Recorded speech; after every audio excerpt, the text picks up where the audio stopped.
Hello বন্ধুরা, এই দেখো আবার দুপুরবেলা চলে আসলাম তোমাদের সামনে। এই যে আজকে কী রান্না করেছি দেখো। ভালো লাগলে তোমরা কমেন্ট করো, লাইক করো। এই দেখো, এটা হলো ভাত।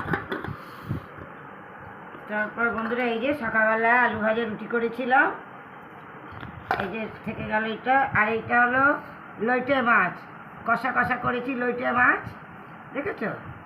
একদম শুকনো শুকনো কাঁটা বের করে তারপর করেছি এটা। আর এইটা হলো চিংড়ি মাছ দিয়ে বাঁধাকপি, মটরশুঁটি, ধনেপাতা, টমেটো দিয়ে এই দেখো এটা কষা কষা করেছি, দেখেছো? আচ্ছা, তারপরে এটা হলো বন্ধুরা ডাল, টমেটো দিয়ে ডাল করেছি। আর এই যে শসা। এই হলো আজকের আমাদের মেনু। তাহলে বন্ধুরা যদি তোমরা খেতে চাও চলে এসো, আমরা তাহলে একটু খেতে বসি, কেমন? বাই।